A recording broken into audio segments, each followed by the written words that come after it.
punya program-program untuk pemberdayaan ekonomi jamaah. Nah, kajian MUID ini sekarang usianya 4 tahun. Alhamdulillah di saat ini kami mendampingi sekitar 500-an masjid di Yogyakarta. Jadi kita mendampingi takmir dalam kaitannya dengan ya kita membantu apa yang bisa dibantu gitu. Tapi tujuannya satu, yakni bagaimana masjid-masjid di sekitar kita di Yogyakarta ini semakin makmur. Karena kalau kita berbicara masjid di Yogyakarta itu, masjid dan musola itu jumlahnya sekitar 8.000. Jadi jumlahnya sudah sangat banyak sekali. Jadi fokus di Yogyakarta ini bukan lagi tentang bagaimana mendirikan masjid-masjid baru, tapi bagaimana masjid-masjid yang udah ada itu semakin makmur. Nah, ini terima kasih Bapak Ibu sekalian telah memberikan kesempatan kami untuk silaturahmi. Yang kami hormati ada Pak Irham, Pak Kholik, Pak Hashim, Mas Marta yang tadi sebagai MC, lalu kemudian juga ada Mas Izzuddin. Alhamdulillah Pak memberikan kesempatan kepada kami untuk bisa silaturahmi. Dalam kaitannya kami ingin menyampaikan berbagai macam penguatan agar kemudian kita saling bekerja sama, bersinergi untuk memakmurkan masjid di lingkungan kita masing-masing. Karena kami percaya nih Bapak Ibu sekalian bahwa kemajuan Indonesia, kemakmuran Indonesia itu hanya bisa terjadi kalau masjid-masjid di sekitar kita itu sudah menjadi masjid yang makmur. Masjid yang makmur itu masjid yang jamaahnya banyak gitu. Jamaah sholatnya banyak. Nah, itu insya Allah ketika masjid-masjid di Indonesia itu semakin makmur, jamaahnya semakin ramai, shofnya semakin rapat dan jumlahnya banyak, nah, insya Allah menjadi prakondisi, menjadi syarat agar kemudian nanti Indonesia ini bisa maju, adil, makmur, sentosa. Itu kuncinya ada di masjid.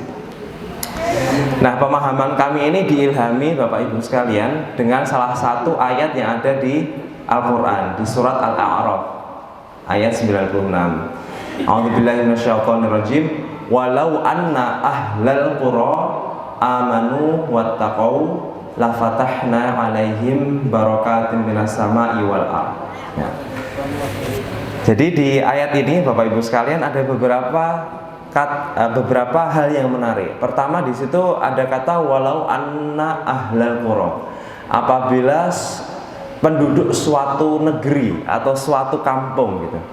Jadi walau anna ahlal qura ini mengisyaratkan bahwa ini adalah kumpulan masyarakat gitu. Jadi tidak individu-individu, tidak satu anggota keluarga, tapi ahlal qura, yakni penduduk suatu kampung, kolektif penduduk masyarakat. Ya. Apa yang diharapkan di ayat ini? Walau anna ahlal qura amanu wattaqau, beriman dan bertakwa. Beriman dan bertakwa. Nah, beriman dan bertakwa itu kan dimensinya sangat luas sekali Bapak Ibu sekalian. Jadi segala hal yang mengantarkan kita kepada kedekatan kepada Allah itu adalah pelaksanaan dari iman dan pelaksanaan dari takwa. Cuma kalau kita mau peras lagi tentang iman dan takwa ini, pakai salah satu hadis Rasulullah tentang awal ma yuhasabu bihil abdu yaumal qiyamati as-shalah, maka kita akan tahu bahwa sebenarnya di antara hisab yang paling awal nanti ketika di yaumil akhir adalah sholat.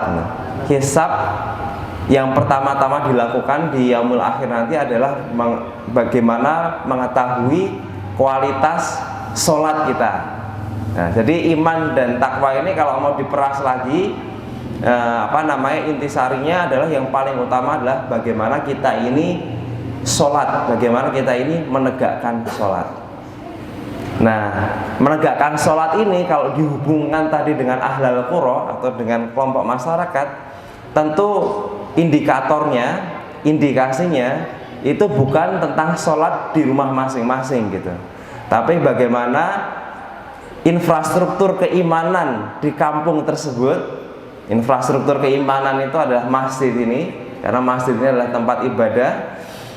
bagaimana infrastruktur keimanan yang yaitu masjid ini itu kemudian bisa menjadi tempat sholat dari para ahlul qura tadi, dari para penduduk suatu kampung tersebut, bagaimana memanfaatkan masjid ini untuk menegakkan sholat gitu. Nah, di lanjutan ayat tersebut adalah amanu wattaqau la fatahna alaihim barakatim minas sama'i wal ard. Insya Allah kalau syarat yang awal tadi dipenuhi, yakni suatu penduduk kampung itu beriman dan bertakwa kepada Allah, maka akan dijanjikan oleh Allah Subhanahu wa taala, yakni la fatahna alaihim barakat. Allah akan membukakan segenap keberkahan. Barokat ini katanya pakai kata jamak, jadi keberkahan-keberkahan yang sangat banyak akan dikaruniakan kepada penduduk kampung tersebut. Di situ ditekankan lagi minas sama'i wal ard, keberkahan-keberkahan baik yang datangnya dari langit maupun yang datangnya dari bumi. Berarti itu semua pintu keberkahan itu insya Allah akan dibukakan kepada kita penduduk kampung apabila penduduk kampung ini rame-rame bersama-sama beriman dan bertakwa. Dengan salah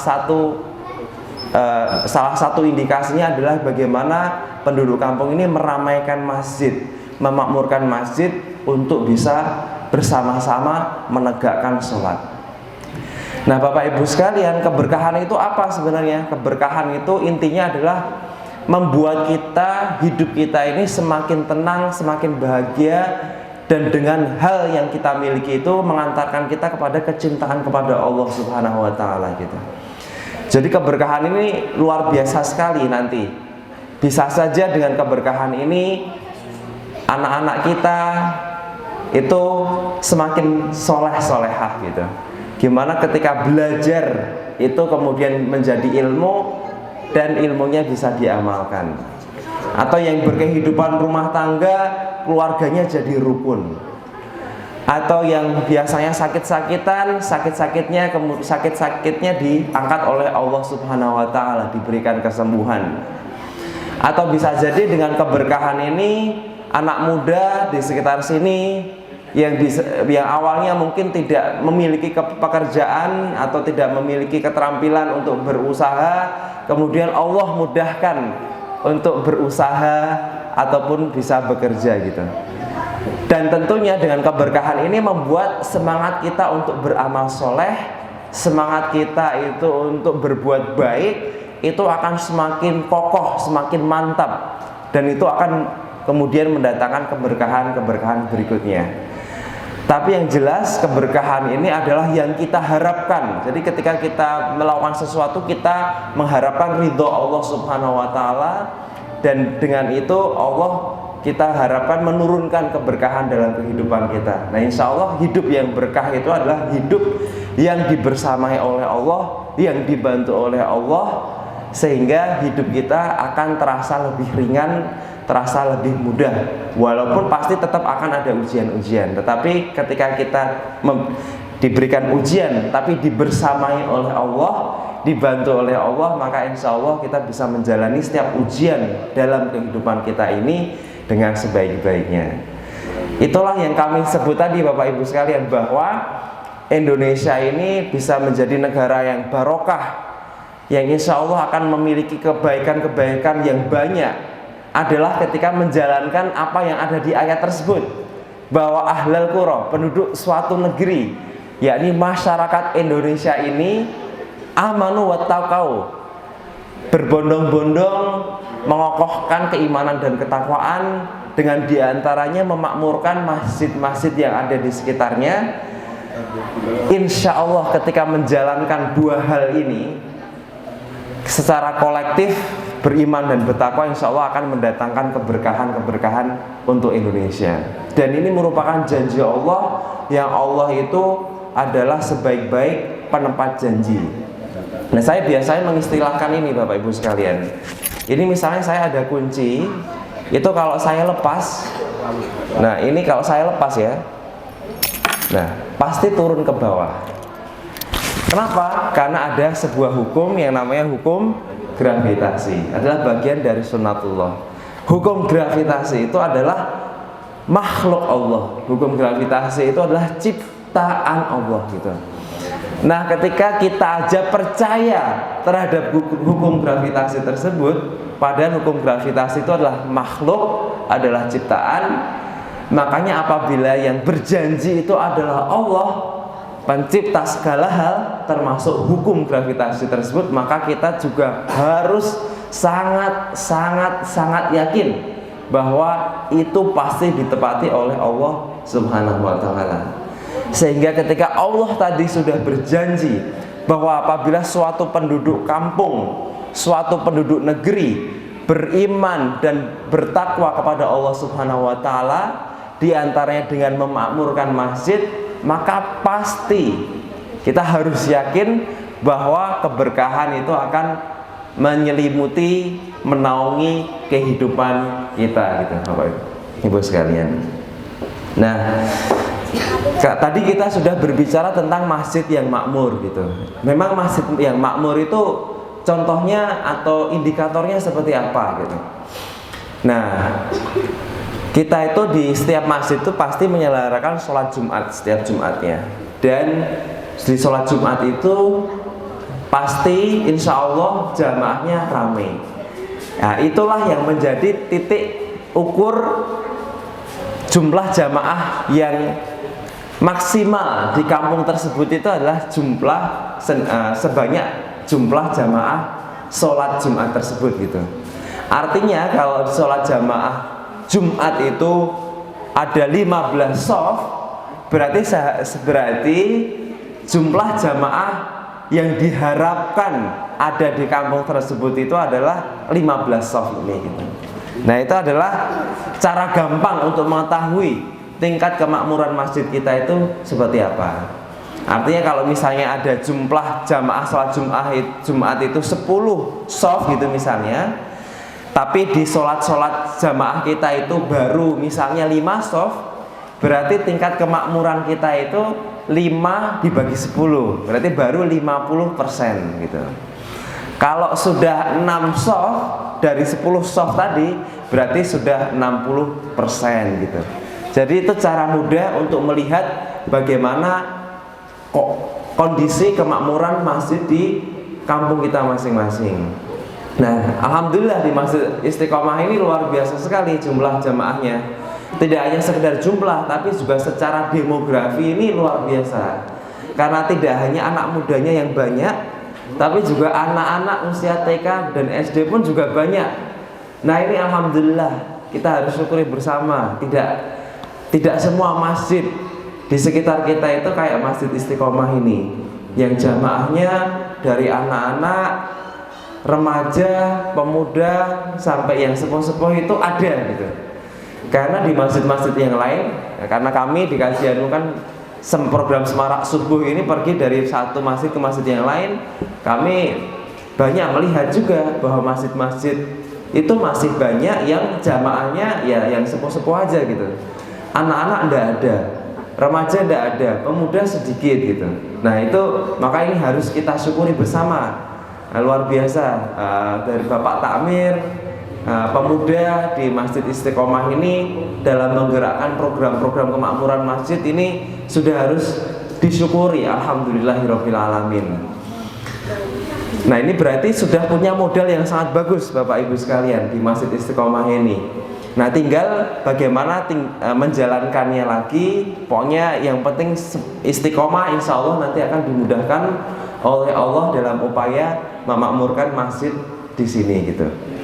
Nah misalnya kalau sekilas tadi saya hitung shafnya itu ada sekitar 7 shaf 8 shaf yang jamaahnya tadi.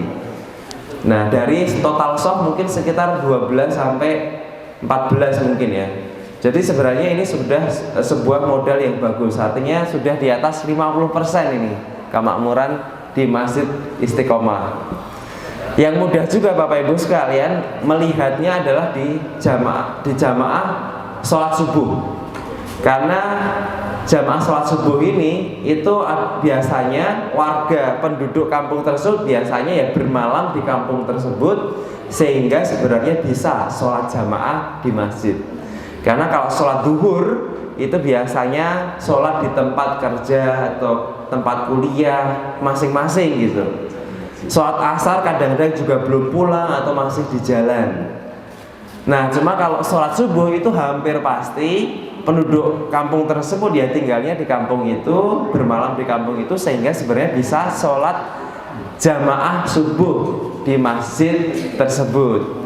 Nah, sehingga cara melihat jamaah tadi itu ya jamaah sholat subuh, bagaimana jamaah sholat subuh kita itu bisa menyamai jamaah sholat Jumat kita gitu. Nah, itu insya Allah ketika kita sudah bisa memperdekat gap atau jarak keramaian sholat Jumat dan sholat subuh kita, nah insya Allah itu kita sudah mendekati masjid yang makmur. Kalaupun belum Bapak Ibu sekalian, tidak masalah, karena kalau masjid kita itu belum makmur, berarti potensi kita untuk beramal soleh itu masih sangat banyak. Untuk ngajak keluarga kita ke masjid, ngajak tetangga kita ke masjid, membuat program-program yang membuat jamaah itu cinta masjid. Nah, itu berarti masih bisa banyak dilakukan. Artinya kalau masjid kita itu belum makmur, masih menuju kemakmuran, kita juga harus bersyukur. Berarti kita diberikan kesempatan oleh Allah Subhanahu wa taala untuk beramal soleh gitu. Nah, jadi santai aja. Yang penting kita punya niat untuk semakin memakmurkan masjid. Nah, tentu cara memakmurkan masjid dari satu kampung dengan kampung yang lain itu bisa berbeda-beda. Dan yang paling mengerti adalah takmir dan jamaahnya sendiri gitu. Makanya karena yang paling ngerti bagaimana memakmurkan masjid itu adalah takmir dan jamaahnya, maka salah satu ciri masjid yang insya Allah akan makmur itu adalah ketika komunikasi antara takmir dan jamaah itu lancar. Di antaranya dengan diselenggarakannya rapat-rapat rutin, entah itu 1 bulan sekali, 2 bulan sekali, tapi rapat-rapat yang rutin yang pembahasannya bukan tentang sebatas bagaimana membangun menara masjid atau bagaimana menambah toilet masjid atau ganti keramik gitu misalnya.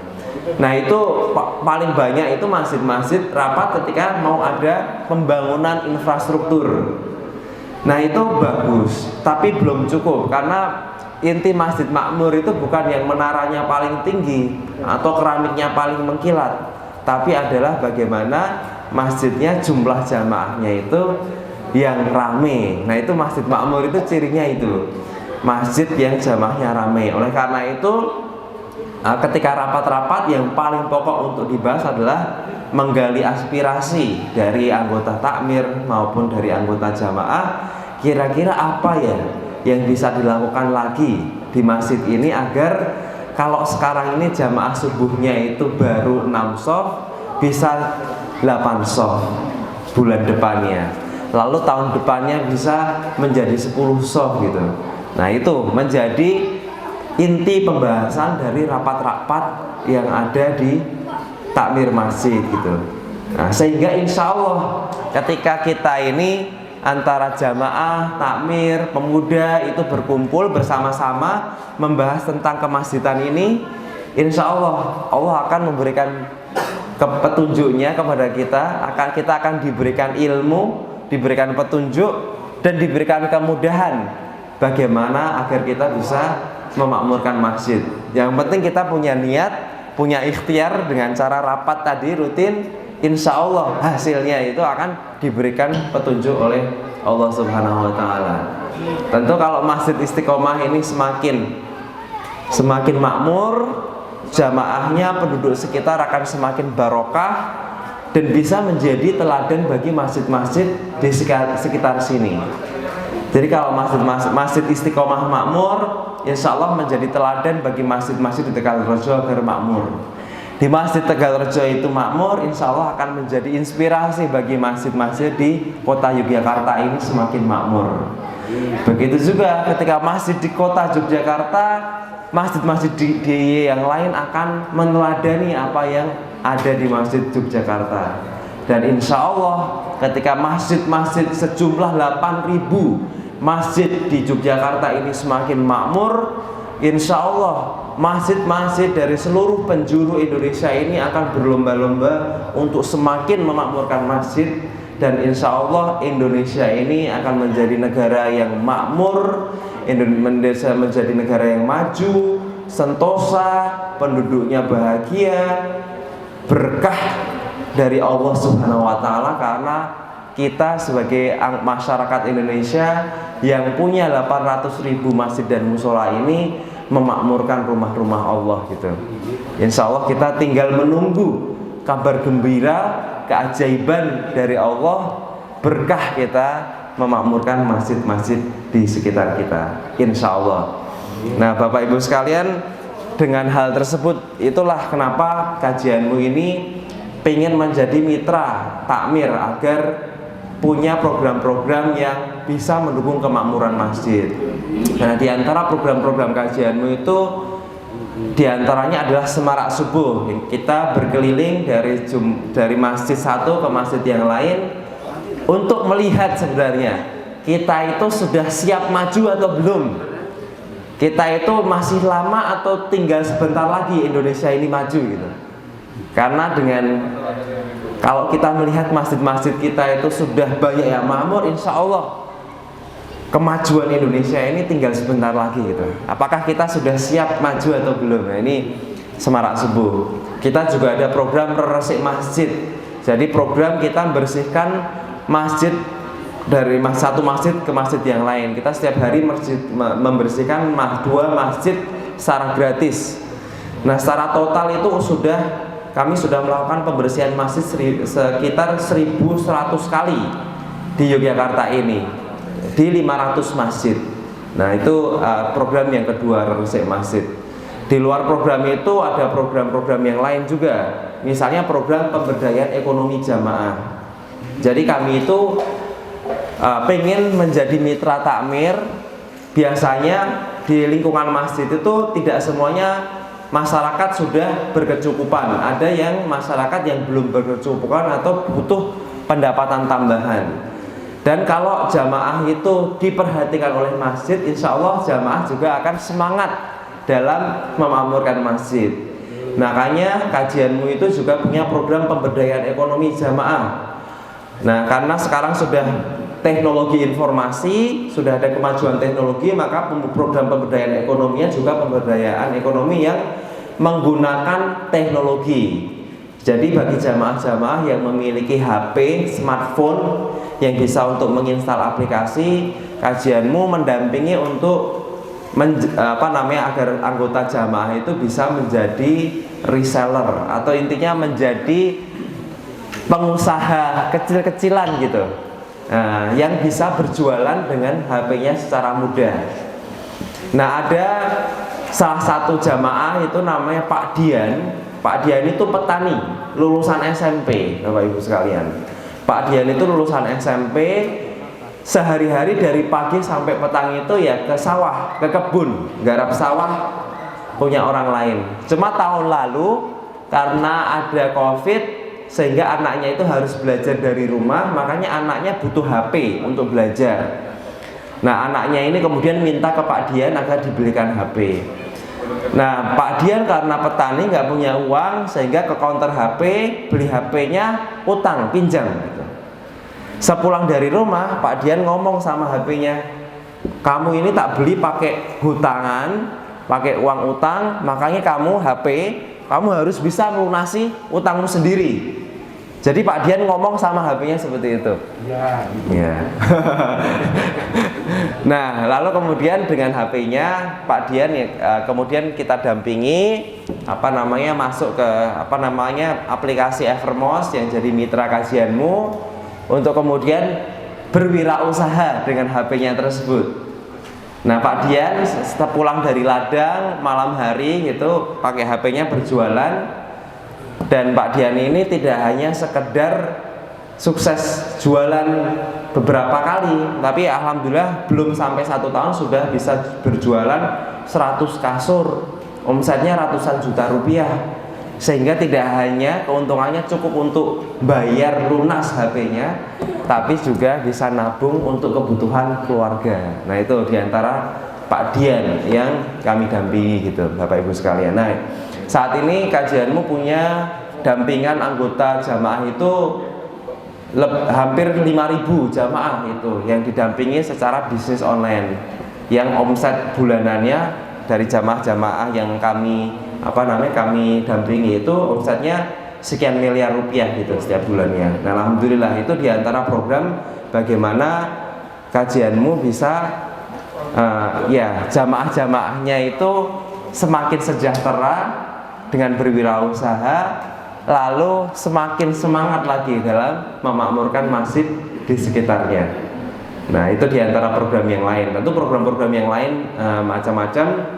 Pokoknya intinya kami ini mendukung, pokoknya kita ini mendampingi, membantu apa yang bisa dibantu oleh kami gitu. Pokoknya takmir ada kebutuhan apa, coba apakah kita ada program untuk seperti itu. Tapi yang jelas pada prinsipnya kami ingin agar masjid-masjid di sekitar kita di Yogyakarta ini terutama agar semakin makmur, sehingga bisa menjadi teladan bagi masjid-masjid yang lain dan menjadi prakondisi, menjadi prasyarat untuk kemudian Indonesia insya Allah akan menjadi negara yang maju, Indonesia negara diberkahi. Baldatun thayyibatun wa rabbun ghafur, insya Allah, amin. Nah, Bapak Ibu sekalian yang dirahmati Allah Subhanahu wa taala, itu saja sebenarnya yang bisa kami sampaikan pada kesempatan pagi hari ini. Nah, insya Allah ketika kita hanya mempelajari satu ayat ya, kita hanya mempelajari surat Al-A'raf tadi ayat 96, tapi yang penting kita itu bisa mentadaburi ayat tersebut, menghafal ayat tersebut, dan yang paling penting adalah bisa mengamalkan ayat tersebut gitu.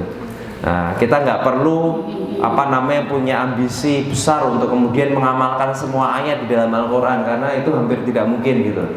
Tetapi apabila kita itu punya ayat-ayat favorit, ayat-ayat yang kita merasa nyambung dengan ayat tersebut, nah yang penting kemudian kita amalkan, insya Allah akan menghasilkan sebuah gerakan amal soleh yang luar biasa sekali. Nah, kalau saya belajar dulu ketika membaca sejarah gitu, membaca tentang Kiai Haji Ahmad Dahlan, ketika pengajian-pengajian yang dibahas ya surat Al-Maun aja kan dibahas 7 bulan, 8 bulan ya, sampai murid-muridnya itu hafal, murid-muridnya itu sampai protes ke Kiai, kenapa yang dibahas cuma ayat-ayat itu aja gitu, padahal sudah semuanya hafal. Tetapi kemudian Kiai yang jawab bahwa ya hafal, memang kita harus menghafal, kita harus mentadaburi, dan yang penting kita juga harus mengamalkan. Nah, lalu berdasarkan surat Al-Maun itu kan banyak sekali kemudian program-program amal soleh yang dilakukan oleh Kiai Ahmad Dahlan yang sampai ke kita pada hari ini. Itu hanya ibaratnya modal beberapa ayat di surat Al-Quran. Makanya kita tahu di pagi hari ini tentang surat Al-A'raf ayat 96, mari kita hafal, mari kita tadaburi, dan mari kita itu bisa menjadi bahan bakar kita, menjadi inspirasi kita untuk beramal soleh, untuk bagaimana ahlal qura, penduduk kampung di sekitar kita sama-sama beriman dan bertakwa, diantaranya dengan memakmurkan masjid untuk mencapai keberkahan Allah Subhanahu wa taala. Nasrun minallahi wa fathun qarib, billahi taufiq wal hidayah. Wassalamualaikum warahmatullahi wabarakatuh.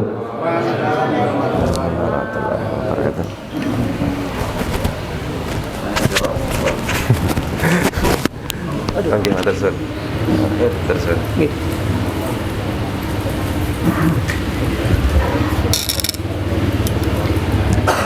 Baik, ini tadi Ustaz Dukron sudah menjabarkan kajianmu, terus suara subuh yang pada intinya adalah memang kembali kepada intinya kemakmuran masjid. Jadi alhamdulillah di Istiqomah memang kita setiap Sabtu itu ada forum silaturahim. Jadi untuk menampung aspirasi terus isak jadar iya toh, kasarannya gitu. Jadi